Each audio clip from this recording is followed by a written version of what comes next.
All right, guys, let's check out this big boy Glycine here. This is the gl0039, the Aquarius. This is a 500-meter diver watch from the brand, and it's been discontinued for a while.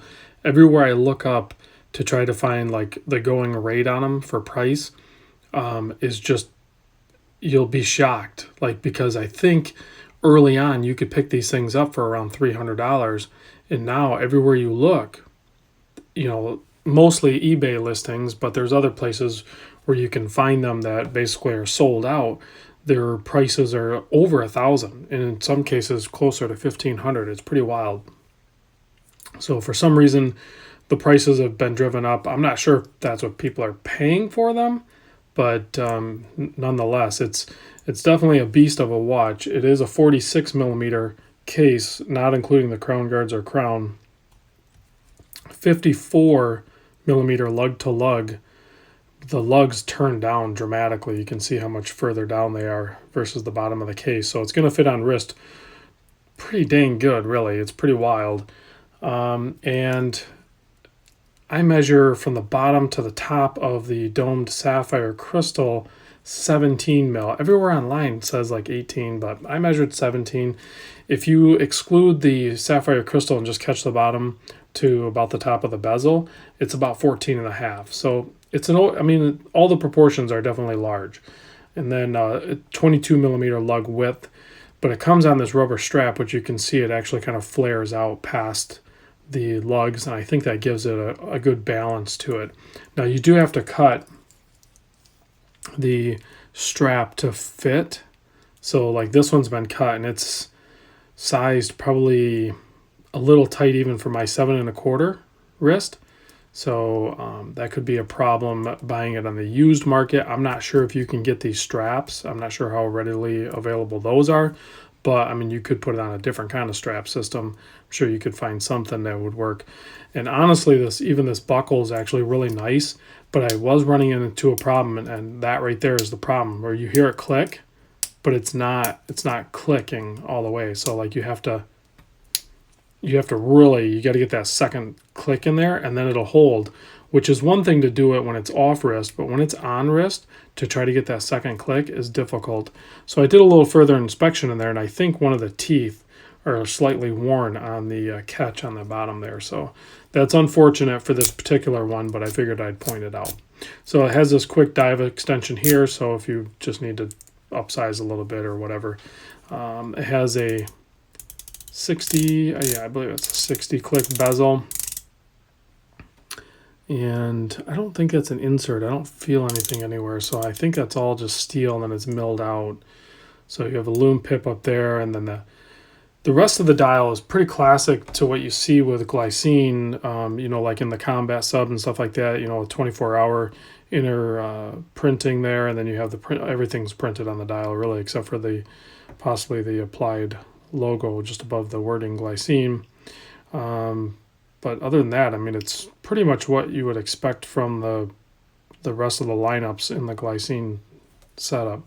You do have the Helium escape valve you unscrew here. The screw down crown is also signed, and that's really easy to use because everything is, like I said, it's large. So the crown is large too, so you're going to be able to hack. It has the gl224 movement in it, which, depending on when it was made, it could be an ETA 2824 or it could be the SW200. So I'm not really sure exactly which one is in this. I'm sure the Glycine aficionados will know, judge based on the logo and stuff. I try to follow what people are telling me on that, but I got confused, quite frankly, of like what is post and pre-Invicta. So, and I'm not hugely into Glycine. This is what was on wrist, if anyone was wondering. The rare occasion where I was actually wearing my orange monster. But let me pop this guy on wrist and try to secure it on wrist, because like I showed you, you got to really push that down to get it to latch. There, I got the double click on it. So you just got to push really hard. But you can see on my 7 1/4, yeah, it's a big watch, but with the sharp turn down lugs and then the fitted strap like this, it actually wears really nice. And I think that's the case for a lot of these larger watches that I'm trying if they have either an integrated bracelet, such as like the Oris Aquis or something like that, or even, you know, where it has a really nice fitted strap like this, they end up being really comfortable. So pretty nice watch, really, if you're into the bigger watches, for sure. So if you can find a deal on one, you know, and you want to try one out, I wouldn't be afraid to do it. It's going to be a pretty well-built watch. So let me give you a Loom Shot. I played around with it a little bit. I wasn't crazy impressed. I don't know if I think it's basically just some sort of C1 application, but there is a bicolor. You can see you have green, and then you have a little bit of blue up there on the pip, and then also a little bit of blue on the minute hand. So a little bit of a bicolor application, which is kind of cool, but the loom is not great. So it's unfortunate. I do want to give you a size comparison on this, though, because, you know, I said 46 by 54, and those are big measurements, but it's always kind of fun to compare to the SKX. I know a lot of guys like that. So, but you can see there next to the SKX, they're definitely on the polar opposites of, you know, the Glycine is definitely going to be on the much larger size. But there's a ton of people that are into these larger watches, guys. And this would be a really good build of a larger watch, because many times from what I've noticed that the affordable quality larger watches, there's not a ton of options out there.